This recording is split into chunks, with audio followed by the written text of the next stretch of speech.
Hello everybody, Alex with Autumn Leaf Forge here. So today I've decided to do, I guess what you can call an anvil review. This is the one that you can get on Harbor Freight or, you know, something like a website like that. This anvil is cast iron. It's not the best. It's cast iron. There's no real bounce to it when you grab a hammer.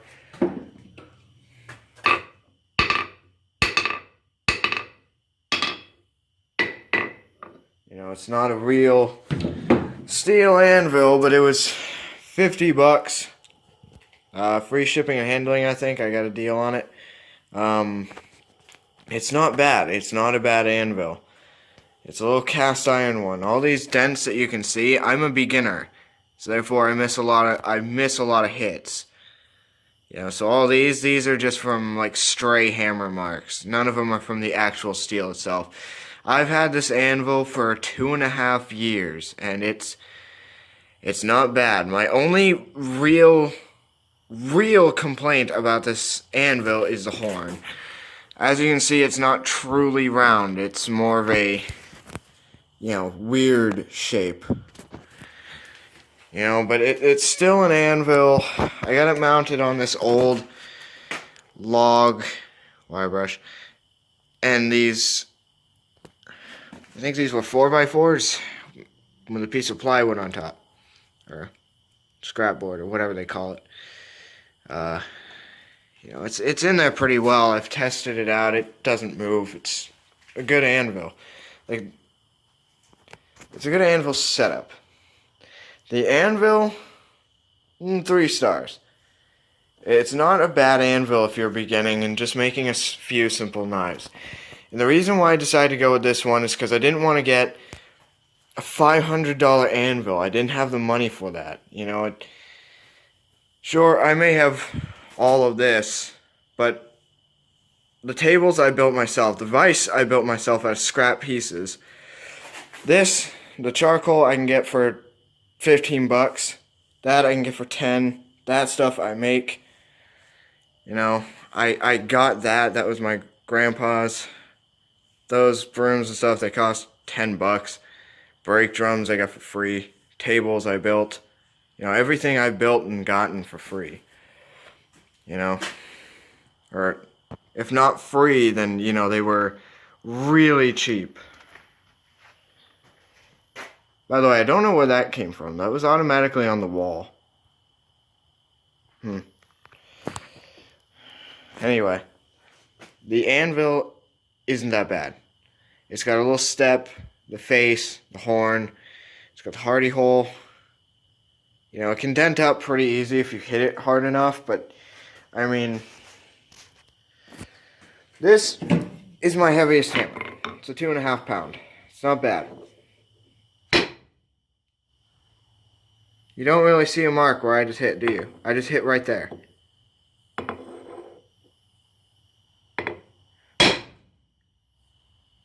There it is, that tiny little dent right there. So it's not that bad of an anvil. It's not bad. I mean, it's not the best. If you want an actual professional, like, this won't dent or break anvil, then you're going to have to go on eBay and spend $600 to $700 on an anvil that you might not even get. Or it's just heavily beat up. Like, one of the cheapest anvils out there is an NC anvil. I'm planning on getting it. It's still $400 something plus shipping and handling. So that's not fun, but oh well, it's an anvil. I got this, it was 50 bucks. 50 bucks plus free shipping and handling. I had 50 bucks, and I was hammering on a log. So I decided, hey, might as well get one of these, try it out. Some blacksmiths were saying it was great. Some blacksmiths were saying you might as well buy a railroad track. Well, I'm in the middle of the woods, and there's no railroad for miles from here. There's no scrapyard. There's no excavator pins. There's no nothing. Like, the best thing you can get out here for a metallic item is an I-beam. And, well, in case you didn't know, this is non-heat treated, this stuff. You know, so yeah, sure, I could heat treat it. It wouldn't be that difficult. But at the same time, you know, that thing's tiny. And that's the biggest one I can get right now. But this thing is good. Sure, it's cast iron, so yes, it will rust if you leave oil or water on it for too long. Sure, it will dent up. But I've had this for 2.5 years. 2.5. So imagine the things I've forged on that in 2.5 years. And I've been going out just about like 4 times a week. Like in 7 days, 4 times in 7 days. And just making something. And I don't just, you know, hammer out like a slight little rod and call it good. No, I'm literally hammering like I would say half inch. Maybe half inch. No, it's way more than half inch. It's like an inch and a half bars flat for metal. So, and I mean, look at this thing. You can also see that the face isn't deformed or caving in on itself like a lot of anvils will after a long time. This has lasted me 2.5 years. And if I need another one, I go on harborfreight.com and get another one for $50. And it will last me just as long as this one. All you gotta do every now and then to make sure that the face isn't too scratched up is just grind down the surface. Take your angle grinder. Alright, one of these little guys, and a sanding disc. I think this one's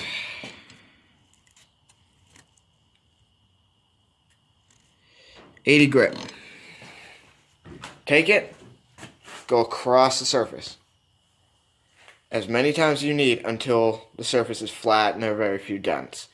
That's what I've done. And believe it or not, this thing is not as bad as it looks. Of course, you know, the hardy hole's a little bit small compared to others, and you know, not so well placed, but it's an anvil, and it works. If you're a beginner, you can try with the railroad, but the issue with the railroad is it sort of has like a curve on it, and this is what a lot of blacksmiths will tell you, is like, it may be like a 3-inch working space, but you only have that much working space compared to it, 'cause, you know, it's round. You know, it doesn't have the angled edges or whatever. It doesn't have the edges. It doesn't. You know, and also with this thing, what you can do is you can take it and weld a nice solid piece of steel on top and carve out the holes that you need, like the Pritchell and Hardy hole. And you can take this, cut this off to here, and weld on a proper horn for an anvil. And there you go. You got a $500 anvil right there. You know, and for $50 with all the modifications that you can make to it and everything that you can do, I'm not going to say don't go for a professional blacksmithing anvil, because those things are beast, and if you want something to last your lifetime and your child's lifetime and your grandchildren's lifetime, get a proper anvil. Okay? Those things will last you for fucking ever. Excuse my language. Alright, but these, if you're just a beginner and you're looking to make a few bucks in it and make a few things every now and then, go with it. Sorry for like the voice change and stuff, I got a sore throat. But, you know, this thing ain't bad. It really isn't. I just got these chains here for decoration. Looks cool. And this one's really to hold down metal. But, no, I get it. You know, some people are skeptical whether or not they should get this, and they look up the reviews on Harbor Freight or some other blacksmith, like a professional blacksmith review, and they're like, oh, it sucks. But it's not that bad. Like, I'm a beginner. You know, I started 2 years ago. That's still a beginner. You know, and I've made some amazing pieces of art, and I've made some amazing knives on that thing. And believe me, you can too. If I were to recommend an anvil, I would go with either an Emerson or a Haywood or a Trenton or something like that. But if you're looking for just a simple anvil to have, this one is the go-to. It's beast. It's good. I've had it for 2.5 years. It's only rusted once. Only on the surface, right around that area. In fact, let me grab a tape measure, and I'll give you an idea of what the height and stuff is. Come on, bitch. Sorry doing this with one hand.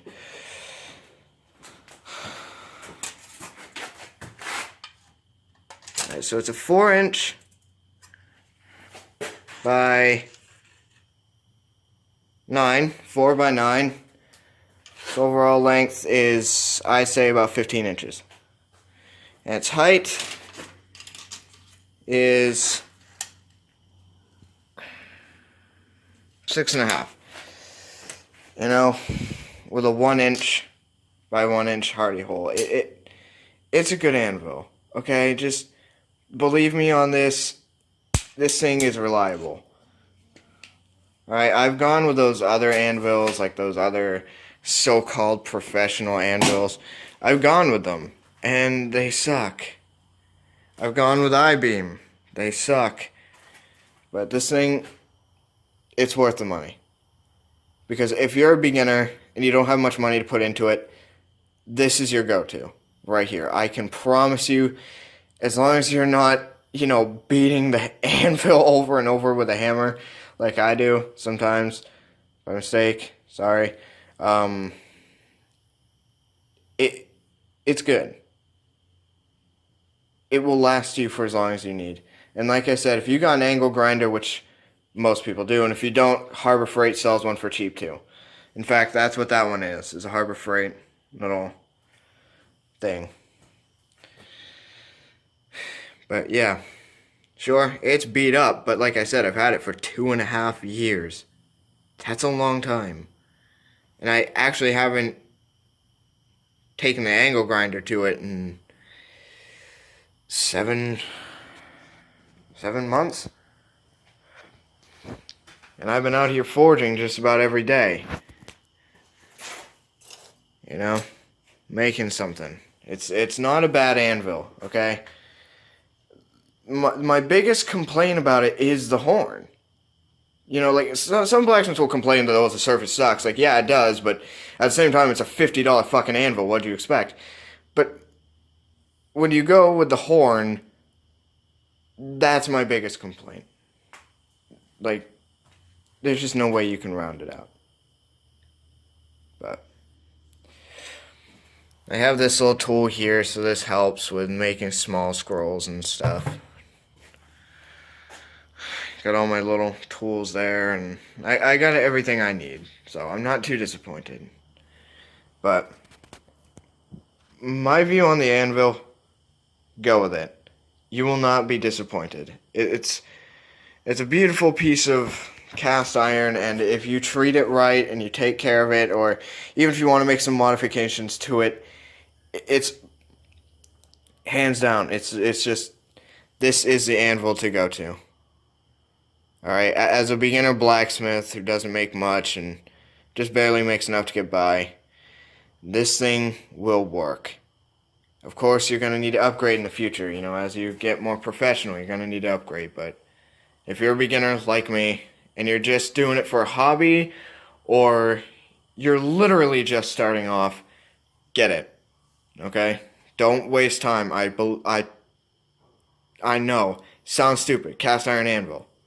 What the fuck? But trust me, it works. So I hope you've enjoyed this little review. Leave a like if you did. Where I'm taking my channel, I have no idea. Maybe perhaps a bit of blacksmithing and gaming, maybe a mix. Yeah, so if you liked it, leave a like.